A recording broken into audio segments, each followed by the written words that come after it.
This episode of More Than That is brought to you by General Motors. You can learn more about General Motors' commitment to fostering diversity, equity, and inclusion at gm.com. America is divided by class, by race. Those are the main factors. Religion, but definitely class and race. Absolutely.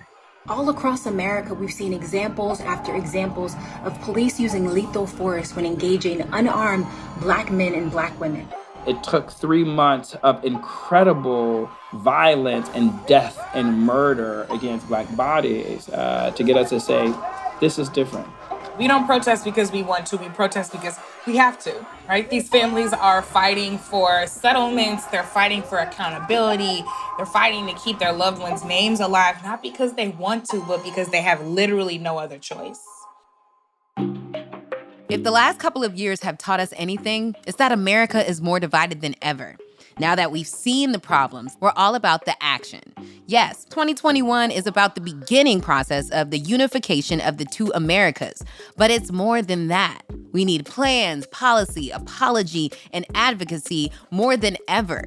In this episode, with the help of some incredible experts on the topic, we're calling it all out and guiding our listeners towards some great next steps on how to activate within their own communities. I really want to talk to my friend Brittany Packnett Cunningham to start this off. Brittany is an activist, writer, educator, television commentator, and all-around inspiring leader. You've probably heard her name before, and she has really excited me to activate my activism in any way that I can. With everything that was happening with Black Lives Matter over the summer, everyone was like, I'm going to go to Brittany's page. You know, I think it's important for us to realize that what we experienced in 2020 was the latest chapter in a very long, multi-generational freedom struggle that began the second the first ships left the western coast of Africa. I'm hoping that through conversations like these, people remember that when marginalized people, oppressed people, Black people, when we get together and determine what will and will not be, it scares the living daylights out of folks in power. Speak. And we should never forget about how much power we have. So if you're feeling scared or like, I don't know, I'm gonna just go mind my business. No. We have so much power. And if you don't believe it, look at how much we scare folks when we decide to be about our justice business. And so I can't look at the veneer coming off for so many people this summer without thinking about Ida B. Wells making sure that people didn't ignore lynching several decades ago. I can't forget about not just what happened to Rodney King, but the person who filmed what happened to Rodney King and the organizers and activists and protesters that made sure that Los Angeles didn't simply ignore what happened to Rodney King and Latasha Harlan. I am thinking of those of us who stepped out on the street in the Ferguson uprising in 2014 after Darren Wilson had stolen Michael Brown Jr.'s life. I'm thinking of so many of us posting those pictures with our hoodies on when Trayvon Martin was killed. Like, I recall all of these moments because it wasn't like there was a magical switch flipped and that all of a sudden this case was that much different. So that when it finally got to the point, that boiling point, that people could realize, so this is what you were talking about, that moment and this movement are not accidental. And I also want to be very clear that I give it all back for any of the people that I just named to still be alive, right? That like, I would rather us find our way to the freedom struggle without somebody having to lose their life for it. Right. Yeah. Right. That is so powerful to say, because I think that's one of the things that we often, there's so much justifiable anger around it, but there still has to be reverence for these people's lives. How do you react or galvanize people who think things are fine, but they don't believe in the issues just because it doesn't affect them? Like, what would you say to those people? I mean, if the people who think the issue doesn't affect them are Black, I'm going to tell you I'm sorry that you are going to encounter this thing that I wish you didn't have to encounter. But I want you to know that when you're ready for the work, we're here. If it is a white person saying that they are unconvinced by hundreds of years of history, libraries worth of books, academies worth of films, museums worth of tweets, multiple videos to show you just how real this thing is. I'm actually going to tell you that beyond planting the seed of reality for you, I'm actually not going to spend much of my time trying to convince you of what I know is true and what is true to anybody who's paying attention. Because if you are determined to call us crazy and invalidate our experience, it is a waste of my time and a loss of my precious energy to spend my time convincing you to join a fight that we can wage without you. So you can either get on a train or you can stand to the side, but know that the train is coming. If you still ain't on the train, that's fine. But we don't have time to wait for you to get on board. We got to move. We're going to pause here to take a quick word from our sponsors. General Motors proudly supports building positive change together. We trust in the future. We trust it with our safety, our well-being, our legacy. We celebrate you. We celebrate Black excellence every day. Today, tomorrow, and for every generation to come, General Motors aspires to be the world's most inclusive company and is committed to helping create a clean, safe, and equitable world for all. Learn more at gm.com.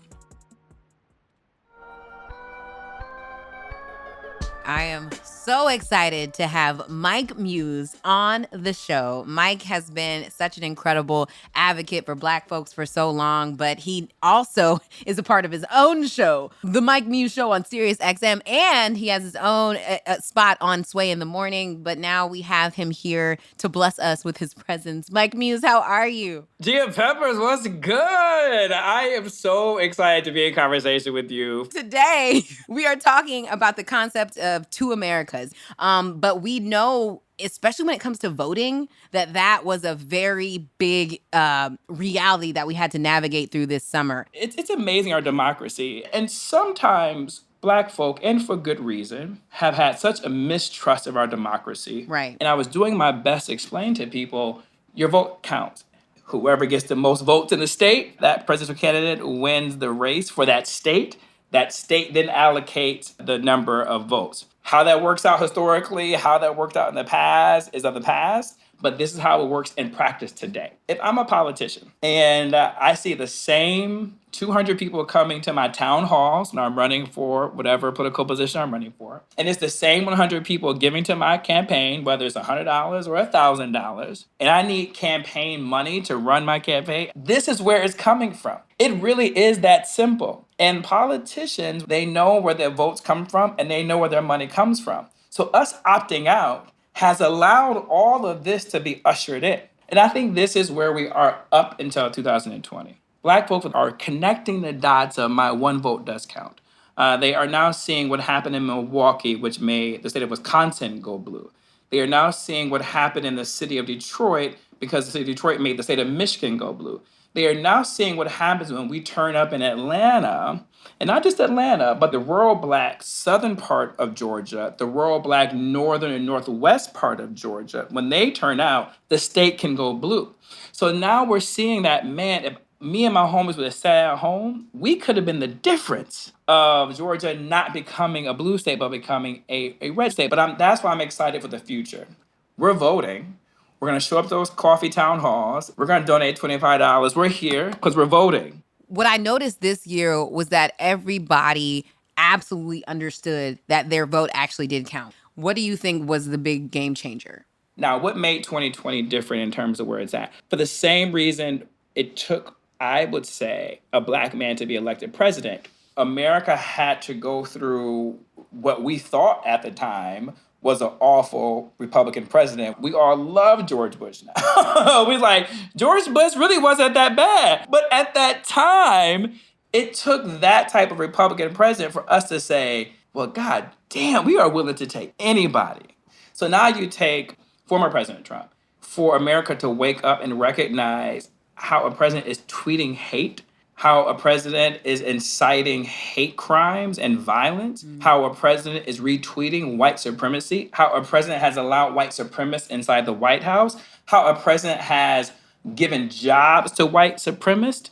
It took that level of what the WTF, right, to get us to say, whoa, whoa, whoa. But we have to recognize that the former president almost became the reelected president. And I think that's why we still are into Americas. Let's not get it twisted. Racism is real. White supremacy still exists. The Biden-Harris ticket won, but barely. 70 million people still wanted white supremacy to rule this country, essentially. What does the future of voting look like in a two very real, very present Americas? I think it's going to have to be a continuous effort to vote. I know people always laugh at me. The solution to all these complex issues we're having is you literally just vote. I don't believe in kumbaya. I don't believe we're all going to hold hands and walk down the street. That's not how I think about it.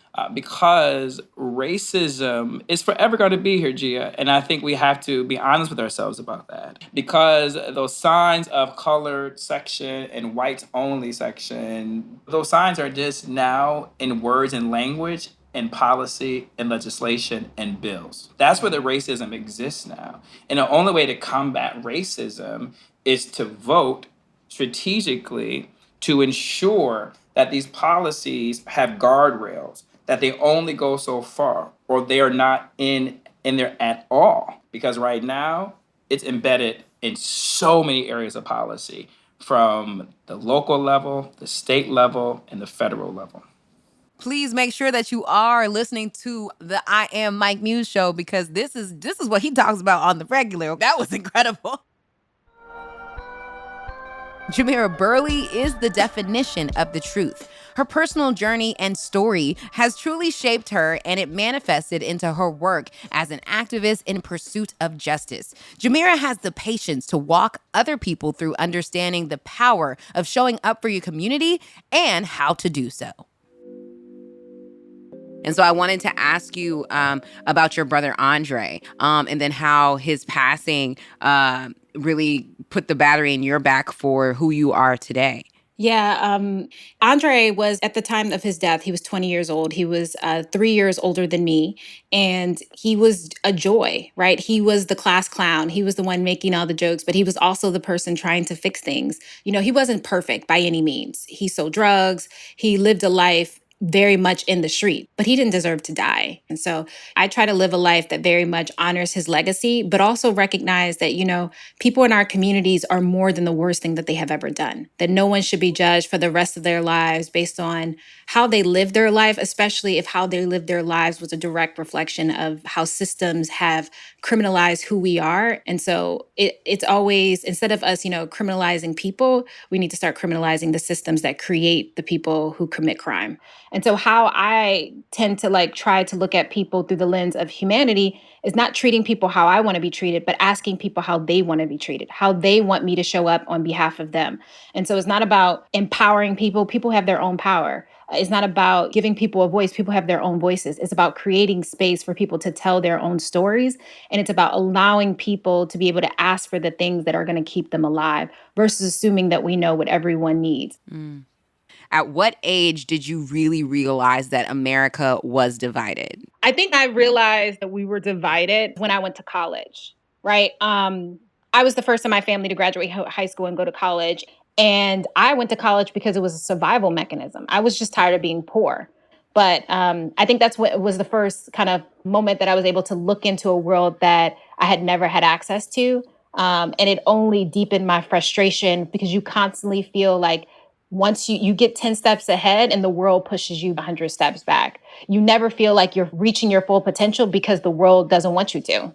Wow. And I remember going to college when you are entering into these institutions that were built by our ancestors by hand for free. There's something there that makes you realize that this was never made for you to be educated on. There's a world that you just didn't have the ability to tap into because one, you didn't know it existed, and you didn't know how to even enter into it in a way that was authentic to you. Like, this is what I left my community for, to be a part of something that doesn't feel like community at all. I totally agree with you. Like, it is wild how we are raised to see people, to value people, to talk to people with respect.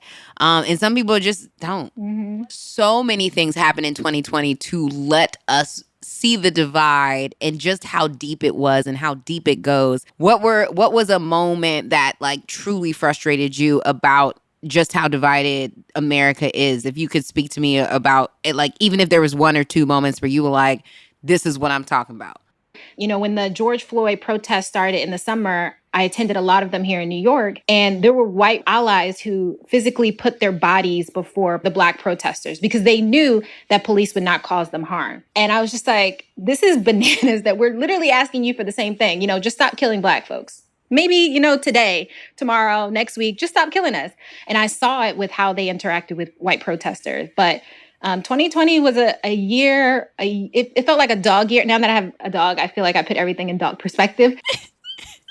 Yes, everyone I know has a dog. One thing that 2020 did was gave everybody access to their singleness on a new level. And everyone was like, you know what? I'm going to get me a dog. Everybody's lonely as heck in a world that says we're all connected, but we're not.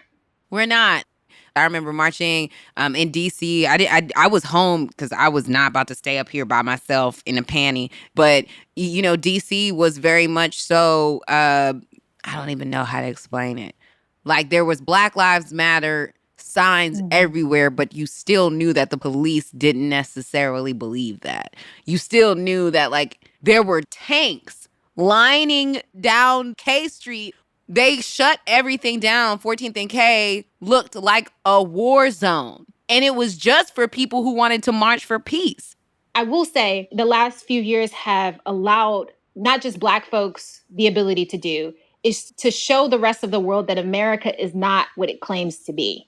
Like, we removed the mirage, right? The rose-colored glasses are no longer on. It's hard for you to go police the rest of the world when you can barely create human rights here in your own country. So what does that look like now that we see that the mirage is gone? So it's not enough to say the government needs to do this, or businesses need to do this, or community members need to do this. It's saying we all have a collective responsibility to work together to find solutions that are going to put impacted communities at the center of change. It's not because what we've seen is that trickle-down economics never reaches the bottom. There are a lot of people who might not even know the success stories of the movements towards equality, equity, and all of the above. What things that have happened in the recent years actually kind of affirmed that the work you're doing, even though it's taking time, is working? 5 years ago, people were talking about Black Lives Matter like it only was a Black issue, or talking about the environment as if it was only an environmental issue. But I think that people are now seeing the intersectionalities of these issues, that you can't talk about equity for Black folks if you don't talk about how waste have been strategically placed into Black communities, and why the vast majority of people with asthma are Black folks, right? That is also an environmental issue. And so seeing people talking about those intersectionalities, I think will allow us to realize that solutions can't be in silos, because equity has to be integrated throughout. And so for me, as we have larger conversations around equity, we have to look at how institutions enable communities to continue to live in oppressive states, and how oftentimes the taxes, the programs that are developed in those communities are actually, enabling for white communities to live a much better lifestyle. It's about putting the pressure on the institutions to change. I can care less if this white man down the street don't like me, right? I can care less. But the question is there an institution that if he decides to shoot me, will protect him and not protect me? And that's where I think we need to recognize that the Two Americans says that one person's life is worthy of justice and freedom and opportunity, and another person's isn't. Two Americas is, of course, a subjective phrase, but especially after last summer, many Americans have finally acknowledged that there are real differences in how our communities are treated in this country. It may seem like we take 10 steps forward only to get pushed 100 steps back, but the progress is evident. And yes, it may seem like the same story sometimes, but I believe we are on our way to a different ending. More people are activating their activism every single day. This episode of More Than That was brought to you by General Motors. Visit gm.com for more on their commitment to becoming the most inclusive company in the world. Don't forget to hit subscribe, give us a good rating, and follow us at More Than That Show on all platforms.